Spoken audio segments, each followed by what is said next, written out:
मामले पर supreme court का फैसला, परीक्षा सुधार पर बनी कमेटी को सुप्रीम कोर्ट का आदेश। कमेटी 30 सितंबर तक केंद्र को रिपोर्ट दे, पेपर में हेरफेर से बचने की व्यवस्था सुझाए।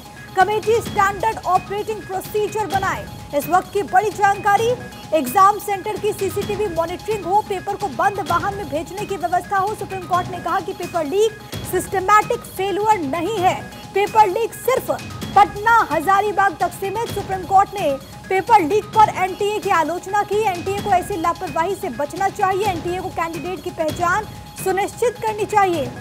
जो भी मुद्दे उठे हैं उसे केंद्र सरकार जल्द सुलझाए। जजमेंट की कॉपी आपकी टीवी स्क्रीन पर। सुप्रीम कोर्ट ने नीट यूजी की दोबारा परीक्षा की मांग खारिज कर दी।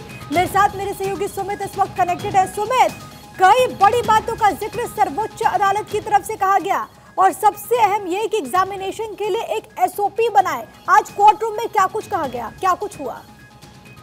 देखिए, सीजेआई डीवाई चंद्रचूड़ की अध्यक्षता वाली पीठ ने फैसला दिया है। करीब 40 याचिकाओं का निपटारा करते हुए विस्तृत फैसले में सुप्रीम कोर्ट ने एक बार फिर से अपनी बात को दोहराया है कि परीक्षा जो है वो पूरी तरह से प्रभावित नहीं हुई थी। परीक्षा की गरिमा जो है वो पूरी तरह से प्रभावित नहीं हुई थी।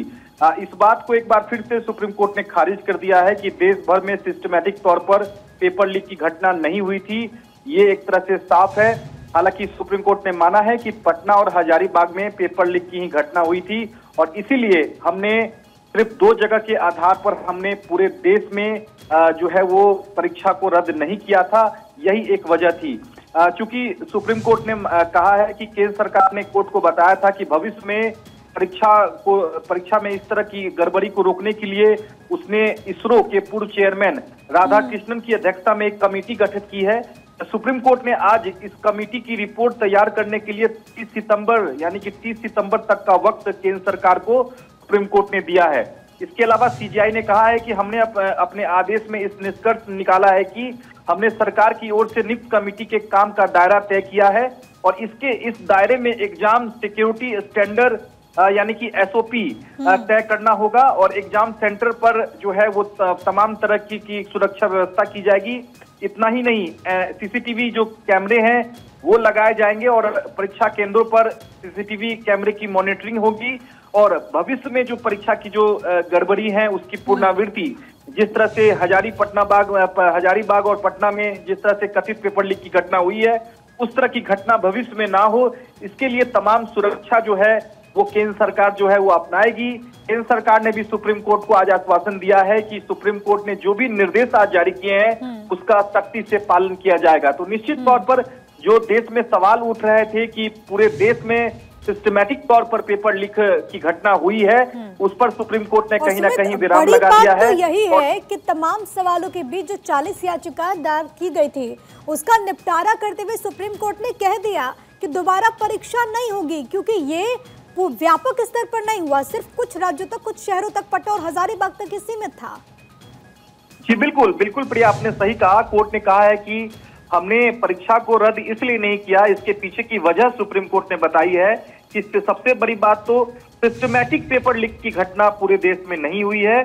दूसरी बात ये कि परीक्षा की जो गरिमा है वो प्रभावित नहीं हुई है और सिर्फ पटना और हजारीबाग में जो घटना हुई है वो पेपर लीक की घटना हुई है। क्योंकि इस मामले की सीबीआई जांच कर रही है तो महज 2 जगहों पर पेपर लीक के आधार पर पूरे देश में 24 लाख बच्चे का जो पेपर है वो दोबारा कराना ठीक नहीं होगा। ये सुप्रीम कोर्ट ने अपने फैसले में कहा है।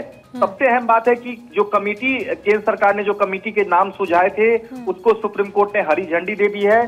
कोर्ट ने कहा है कि जो कमेटी रिपोर्ट तैयार करेगी वो 30 सितंबर तक जो है कमेटी रिपोर्ट तैयार कर ले। दीजिएगा कि कोर्ट की तरफ से कमेटी को कहा गया कि 30 सितंबर तक केंद्र को रिपोर्ट दे। इस रिपोर्ट में क्या कुछ होगा? क्या ये ओवरऑल तमाम एग्जामिनेशन को लेकर के जो एसओपी की बात कही गई है उसको समाहित किया जाएगा इस रिपोर्ट में? बिल्कुल प्रिया, देखिए भविष्य में इस तरह की घटना ना हो, यानी कि भविष्य में पेपर लीक की घटना दोबारा ना हो, इसके लिए तमाम तरह की जो कवायदे हैं वो कमेटी अपनी रिपोर्ट में जो है केंद्र सरकार को सुझाएगी और उस कमेटी की जो रिपोर्ट होगी उसको केंद्र सरकार इम्प्लीमेंट करेगी। जिसमें सबसे अहम बात है कि जो है एसओपी जो है वो एक तरह से कमेटी तैयार करेगी। जो तमाम सेंटर्स होंगे एग्जामिनेशन सेंटर उसमें सीसीटीवी कैमरे की मॉनिटरिंग किस तरह से की जाए, इसकी भी जो कमेटी जो है वो नाम जो है वो सुझाएगी। वो तमाम जो सुझाव है वो कमेटी केंद्र सरकार को देगी। तो कुल मिलाकर हम ये जो जरूर कह सकते हैं कि कमेटी जो है भविष्य में इस तरह की घटना ना हो, इसके लिए तमाम कवायदें करेंगी और इसको लेकर एक रिपोर्ट केंद्र सरकार को देगी, जो कि 30 सितंबर तक जो है वो सुप्रीम कोर्ट ने गाइडलाइन तय की है।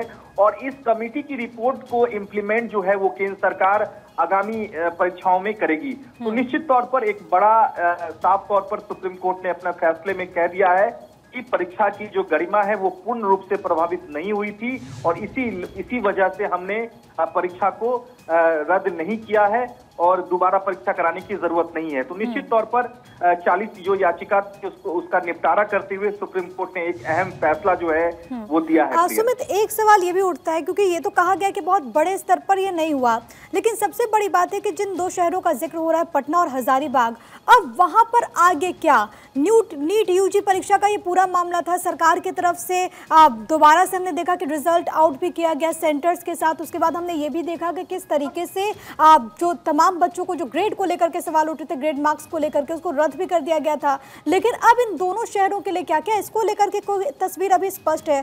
दूसरा सवाल ये, क्योंकि काउंसलिंग भी अब शुरू होने वाली है, तो वो व्यवस्था भी पूरी तरीके से अब अपने आगे बढ़ेगी। बिल्कुल बिल्कुल सही सवाल किया आपने प्रिया। सीजीआई ने इसी बात पर कहा कि लीक का जो असर है वो हजारीबाग और पटना तक ही सीमित रहा है। हमने ढांचागत जो खामियां हैं उसको ध्यान जो है वो केंद्र सरकार को दिला दिया है।